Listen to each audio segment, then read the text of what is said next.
mercado de Bitcoin parece estar calmo demais, mas essa tranquilidade pode ser apenas uma ilusão antes da tempestade. Enquanto muita gente relaxa acreditando que tá tudo sob controle, movimentos escondidos estão sendo preparados nos bastidores. E quando essa calmaria quebrar, não vai haver aviso. O impacto vai ser imediato. Fica comigo até o final porque hoje eu vou te mostrar 3 coisas que podem mudar completamente o rumo desse ciclo, então bora lá. Fala pessoal, sejam muito bem-vindos a mais um vídeo. Esse é o Coin Talk Brasil, eu me chamo Nicolas e hoje a gente vai dar uma olhada na situação atual do Bitcoin. O preço atual do Bitcoin, ele se encontra na faixa do 15.747. O market cap, ele tá lá na faixa dos 2,29 trilhões. O volume de 24 horas, ele tá lá na faixa dos 43,35 bilhões. E o circulating supply, que seria o suprimento de Bitcoin que está em circulação, tá lá entre 19,92 milhões e um máximo de 21 milhões de Bitcoins. A alta histórica, ou all-time highs, tá aqui, né, nas faixas dos 124.457,12. Ele atingiu cerca de um mês atrás. E a variação de 24 horas mostrou uma leve alta em mais 0,44% aproximadamente. O que dá pra gente extrair disso? Esses dados, eles reforçam algumas das ideias que a gente já discutiu. O preço, ele tá próximo, só que abaixo do all-time highs. O Bitcoin, ele tá em um patamar forte, acima de muitos níveis de suporte e momento, mas já recuou um pouco desde o topo. Isso indica que existe uma resistência acima, possivelmente uma demanda latente para lucros. Ele tem uma alta liquidez. O volume bateu 43 bilhões nessas últimas 24 horas, que mostra que há bastante fluxo ativo no mercado. Isso aumenta a probabilidade de movimentos sensíveis a notícias e dados macro. Outra coisa que a gente consegue retirar disso é que a circulação, ela tá bem alta, tá? Quase tudo que vai existir de Bitcoin já está minerado em circulação. Isso intensifica a escassez como um fator de suporte de preço no longo prazo. Outra coisa é o valuation elevado e o risco de retorno marginal. Com o preço já bem acima de 115 mil, o custo de entrada está alto. Isso indica que o momento está resfriando. O ganho extra pode vir com mais risco.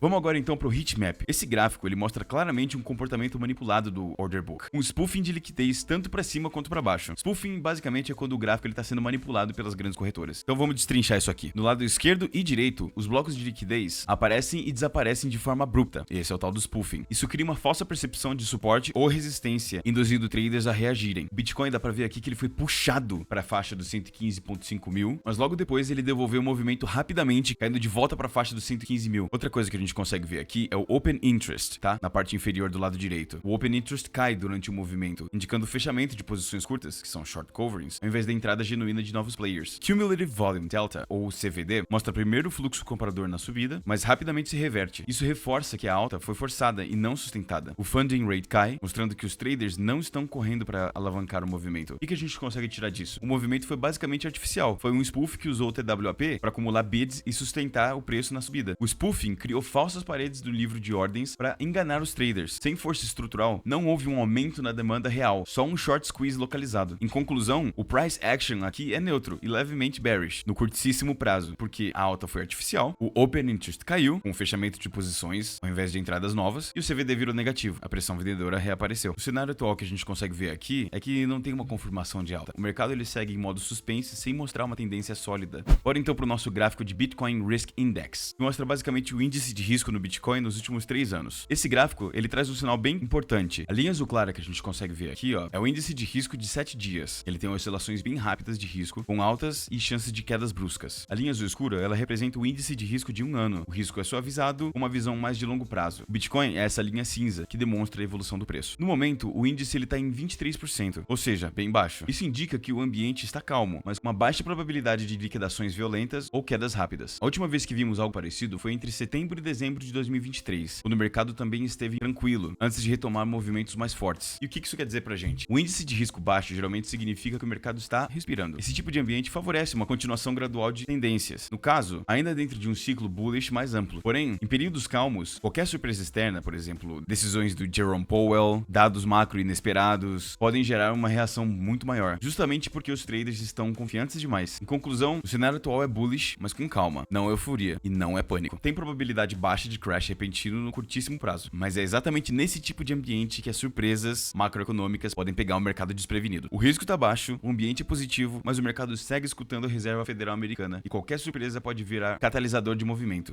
Agora vamos para o nosso gráfico que mostra a Dominance by Volume, que seria a dominância por volume em futuros. As altcoins, elas estão sendo demonstradas pela cor verde e hoje representam 85,2% do volume total. A Ethereum está em azul e também ganha força relativa. Já o Bitcoin em branco, Bitcoin, ele sempre vai ser rei, ele vai ser dominante sempre, mas em questão de volume, agora as altcoins e o Ethereum estão ganhando. E o Bitcoin está perdendo seu espaço em termos de participação de volume. O que a gente pode tirar disso é que as altcoins estão dominando o fluxo. Isso sugere que os traders e especuladores estão mais interessados em buscar retornos em altcoins, aproveitando maior volatilidade. Isso geralmente ocorre em fases de confiança, no ciclo risk-on, né? Risco ligado, quando o apetite por risco aumenta. O Bitcoin perdendo a sua dominância de volume não é necessariamente bearish para o Bitcoin, mas mostra que ele não está liderando os fluxos no momento. O mercado vê ele como mais estável, enquanto procura multiplicadores maiores nas altas. Se a gente der uma olhada no histórico, esse tipo de comportamento já ocorreu em fases intermediárias de bull markets anteriores. Depois de grandes altas do Bitcoin, o capital roda para o Ethereum e altcoins. No entanto, quando o mercado fica saturado em alts, geralmente o risco de correção aumenta. Em conclusão, isso é um cenário bullish para altcoins no curto prazo, alta dominância de volume e a especulação estão fortes nesse momento. O cenário também está neutro e levemente cauteloso para o Bitcoin. Ele segue firme em preço, mas não é protagonista no momento. O quadro geral indica um mercado risk-on, porém mais frágil, pois alt-season forte pode sinalizar fim de ciclo de confiança se estender demais. Então tá rolando um spoofing, que é uma manipulação de liquidez. Isso desincentiva novos players porque o mercado parece sujo ou arriscado para quem não tá acostumado. Isso faz com que o regime fique mais calmo, já que os open interests sofrem uma queda bem brusca e logo o índice de risco cai. Portanto, o gráfico de dominância por volume mostra que o Bitcoin perdeu espaço, enquanto altcoins absorvem maior parte da liquidez. E esse movimento pode indicar fases mais maduras do ciclo, quando traders começam a buscar retornos em ativos mais arriscados. Então é isso, espero que vocês tenham gostado do vídeo de hoje. Muito obrigado se você assistiu até aqui. Não esqueça de deixar o seu like, se inscrever no canal, ativar o sininho porque isso ajuda muito a engajar e eu te vejo amanhã com mais alfa.